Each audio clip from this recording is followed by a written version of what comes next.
Hello again, everyone, and welcome back to Reddit Aliens. I'm John, and as always, thank you so much for being here. Straightforward topic? Let's do it. What's the scariest thing you've ever seen? Please remember to like, share, and subscribe. I was sitting in a stoplight, messing with my iPod one time. I'd been messing around trying to change the song during a red, and when the light turned green, my friend kind of said, "Hey, light's green, let's go." Right at that moment, I take my foot off the brake and look up in horror as I see a school bus with failed brakes rushing towards the intersection. It struck a woman's car in the intersection and killed her on impact. It's been probably 10 years, but I still often think about that woman and that school bus and how an iPod Classic almost certainly saved my life. I was 12 or 13 living in Russia, Moscow. This is mid-90s, right after the fall of the Soviet Union, so shit was bananas in Russia. Lots of crime and lawlessness. My mom went out to the store, and I was alone in the apartment watching TV. Suddenly, a knock on the door, pretty heavy knock. Then a man's voice, "This is your neighbor, open the door, please." I hesitate. My mom told me not to open the door for anyone. More knocks. I decide to go look through the peephole. I still remember it clear as day. There's a middle-aged dude with thick glasses and slicked back, greasy hair I've never seen before, and I catch a glimpse of him as he swings his right arm around the back, concealing a huge kitchen knife in his hand. He must have seen the light in the peephole, because he starts banging on the door again, saying, "It's just your neighbor." I was shaking and just went into a room hoping he would not have the ability to break in. Never saw him again. Some days later I looked out the window and saw a lifeless body of a man lying on his back in the snow, right in the courtyard. Maybe not scary in the sense of immediate danger like a tornado or a mass shooter, but I held a man as he begged the trauma staff to keep trying as his mother lay dying in the trauma bay. They'd been doing CPR for almost an hour, administered way more than the necessary amount of adrenaline, and had already resuscitated her 4 times just for her heart to stop again 2 minutes later and the process to start all over again. The desperation in that man's voice really got to me. Suicide bomber and aftermath. Seen from the cafe across the intersection. Shit is terrifying. One of the few effed up things among many I've ever seen that I rarely talk about. Also a checkpoint, and interrogation at a military checkpoint in a conflict zone. So stressful. Brain stem damage from stroke in a good friend. On the Friday he felt numbness here and there, but by the following weekend he had partial locked-in syndrome, basically going from a normal 40-year-old male to someone with the physical ability of an infant, and yet his frontal cortex is fine. He knows exactly what's going on. It's been 20 months since it happened. There's no improvement. It's scary in the sense that I find it impossible to bridge that gap. My mate was fine the one day, and a couple days later, this. I pray for him, even though I'm not religious. There once was an accident occurred right in front of me. There were motorcycles trying to cut off a truck, but they did not see there was another truck on the incoming lane. It happened so fast, bam! The rider got smashed like we smashed a tomato. I was standing on the side of the road buying a coffee. I puked so hard after that. I saw a young boy hitting the curb on a bike and just dropping dead with his skull open. Everything else intact, including his clothes. Very scary. I just landed from Dubai and was heading home through airport taxi at about 4 a.m., early morning. My grandmother, who I was caring for at the time, started hallucinating that she had a rat inside her body. She had vascular dementia and was prone to water infections, which led to the hallucinations. She got rushed to the hospital shortly after. I still have dreams and flashbacks to this day of the whole situation. Watching your nearest and dearest flail around panicking is not something I wish on anyone, especially when they're so vulnerable. My perfectly normal best friend being diagnosed with a form of schizophrenia. We've known each other for years, and it was like he just started deteriorating so much, so fast, complete personality change. It was extremely traumatic for him, and the pain I felt for him still grips me. Years ago, a wildfire broke out in the hills behind my parents' house, where I still live there. I remember waking up to the sounds of sirens and my mom's panicked voice. I walked outside and saw the house at the top of our street on fire, and the brush and trees surrounding it covered in flames that were 30 plus feet high. It was very windy, too, so the flames were out of control and whipping back and forth. Seeing flames out of control in that huge in the sky struck me with a feeling of terror I've never experienced since. Thankfully, my parents' house was saved. Fire is terrifying when it's out of control. It's really the simple things sometimes that we see every day. A little bit of fire, campfire, things like that, that in an uncontrolled setting can be truly terrifying. So, glad your family's house was saved. We were in the hospital for a week since my wife gave birth and the baby needs to be given antibiotics for 7 days due to meconium staining affair. My 5-day-old baby, in the arms being bottle-fed by me, suddenly stopped feeding, twitched, and then turned blue. Me and my wife, with her wounds still fresh from childbirth, never have been mortified and horrified like that ever, and have never ever ran so fast from our room to the nurse's station. Fortunately, he was able to breathe again and cried hard after the nurse gave him a pinch on the feet. We did not sleep that night because we were scared it might happen again, and he was given an IV instead of milk for sustenance. The thought of my child dying in my arms like that still haunts me until now, that I sometimes catch myself being too watchful whenever he eats something solid. He's 3 years old now. A man with no face.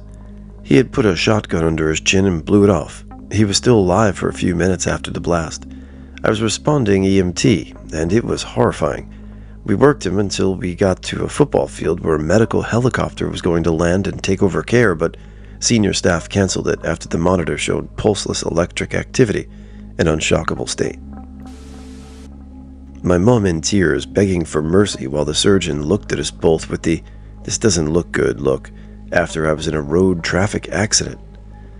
What was equally terrifying was the donor squad arriving with a clipboard partway through this scenario, eyeing up my recyclables. I was hazy at the time due to the painkillers and morphine they were pumping into me, but I can't forget the moment someone gave me the "you're probably gonna die" look. Yet here I am. God bless the NHS. When I was about 12 years old, now 34, me and my father was on an out driving at winter time and noticed a car that had crashed off-road. So we stopped to help him, and while I sat in the car, I could see in the back mirror a car coming sliding back and forth towards our car, but barely missing us, and hit sideways into the already crashed car. I can still picture the image from the back mirror and the yell from my father. Luckily, nobody got badly hurt, but it made me a bit scared to drive my first winter when I turned 18. Kid had an old Civic, swerving in and out like a maniac in rainy weather on a highway. Not 20 seconds later, I see the car again, nicked the back of an 18-wheeler and spun into the trees on the side of the highway. The car slammed backwards and dude was launched 50 feet into the middle of the road. Pulled over to help, as did a minivan with a nurse in it. I stopped traffic and the poor kid was just on his back head, leaking, and on the other side just smashed, just like the movies. Brains just there. Read up on him. Right before high school graduation, scholarship to a D2 football program. Sad shit, man. There's a memorial where he crashed, and I think about him every time. I saw a man drown to death back in August. He got too far out. I saw him go under, but then we lost him in the water. I saw the rescue team pull his body out about 20 to 30 minutes later. He's pronounced dead at the scene. He was 38 years old. Rest in peace, Louise. I was a teenager buying weed from some sketchy kids in my school. I was pulling out of their driveway in my car when I saw the two of them exit their house carrying double-barreled shotguns, and they approached my car and aimed them at me. When I freaked out, they laughed, put the guns down, and said they weren't loaded. Then they laughed as they walked back inside. I nearly shat myself. I had a group of friends in high school who were a bit wild. The wildest one was a guy I'll call T. He was a very angry person. I once watched him beat a guy with a 2x4 for making a joke. He's one of the few legitimately crazy people I've ever met. He had issues with the law and just about anyone who looked at him. He would openly try to start fights with police and involve all of us, knowing we all had drugs on us. The guy was just extremely self-destructive. One day I'm riding around with my two friends, just getting high and drinking. I know it's irresponsible and wrong, but we were dumbass teenagers. While our buddy in the driver's seat gets a phone call from T and tells us to meet him at an address. We pull up and wait 5 minutes after letting him know we were there. He immediately comes sprinting out of the house and jumps in. He yells at us to take off, so we did. T starts laughing as we pull off into the main road and quickly explains that he just robbed a guy who lives there. Then he immediately shows us an effing Uzi he had in his jacket. Now we're accessories to robbery. We have drugs in the car and a stolen gun on top of it all. My buddy driving immediately tells him to get out. The look in T's eyes changed, and he stared at us like he was going to do something. He immediately pulled a gun on the driver and told him to get out of the car. Our buddy got out, and T went to get in the front seat. The second he reached for the car door, our buddy jumped him from behind. I got out and ran over to help. I don't know how many times the gun went off before we got it away from him, but it's a miracle nobody got hit. We beat the ever-living shit out of this man and left him right there on the side of the road, just a block or two away from the house he robbed. I believe without a double T would have killed us if given the opportunity. I know we took the gun, but I don't know who ended up with it. We never hung out with T again. He actually got arrested that day for the robbery. I'm sure the police were confused as to why he was beaten black and blue, but we were never asked to show up. My guess is that he just didn't talk to them at all.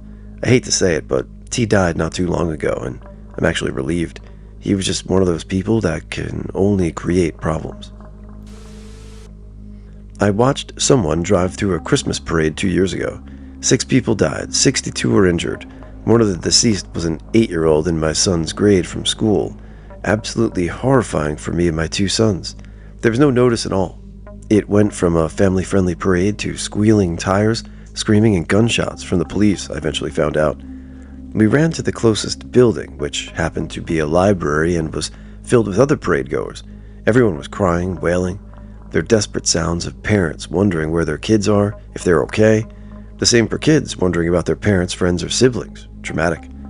Texts and calls started rolling in from family and friends who knew we were attending. It wasn't until then that I even knew what was going on. In the heat of it, we didn't know who was shooting or what was what. We stayed in the library until it was deemed safe to leave, signed up for therapy the next day, and have been slowly moving forward with our lives. My kids still ask questions about that day, about the man driving, about the people hit, just horrifying. The scariest thing I've ever seen was my husband. I was in a hospice facility staying with him during the last stages, odd prostate cancer. He was in terrible pain and moaning in his sleep. I was right beside him with a sofa pulled up next to his bed. His pain prevented me from being in bed with him. I drifted off about 3 a.m. and woke up at 5 a.m. He was quiet, so I thought he was resting comfortably. I reached for his hand and it was icy cold, stiff. I sat up and looked at his face, and it was a horrific death mask of pain. His body an empty, shriveled husk. My husband had left the planet, and there was nothing left of him in that pitiful body I had loved for over 30 years. It was both horrifying and emotionally devastating at the same time. I was maybe 10 or 11, in the mid-1960s. Dad was driving us home from visiting my grandparents in Florida. We were on the freeway when suddenly there was an incredibly dense but patchy fog. One moment, you could see nothing but the wipers. The next moment, it was clear for maybe 10 yards. My dad had to be sweating bullets. The danger was if you stopped or slowed down, you may get hit by the guy behind you. Or, at any time, you might smash into the guy in front of you or run off the road. As we moved along, you'd see fender benders here and there, but at one clearing, there was an MGTC or similar. The old classic British sports car from the 40s and 50s, and it was crushed like an accordion. It was maybe 4 or 5 feet long now. There were oranges everywhere and liquid all over the ground. Oil or blood, I don't know. But the cabin was completely compressed. I can't see how anyone could have survived it. I did not see any bodies. I read magazines back then like Popular Mechanics, and had read about driving in the fog and how it takes one idiot driving full speed to smash into a stopped or slowed down car. Seeing that accordioned car really drove that home. I've never seen fog that dense since, but to this day, anytime I'm driving in fog, I think of those poor people in that little car. I was on a safari a few years back with my family in Kenya. We stumbled upon a hyena eating a zebra alive. The hyena took a bite out of the zebra's stomach, but what it had in its mouth was moving. Turns out the zebra was pregnant, and the hyena had literally ripped its baby out. It then proceeded to eat the baby. Perhaps not scary, but it was still rather horrifying to witness that. Nature really can be cruel. I was hiking with my kids. We took a break by some rocks, and my girls treated it like a jungle gym. I was all packed up and ready to leave. I got my youngest by the stroller. They were about 2 years old.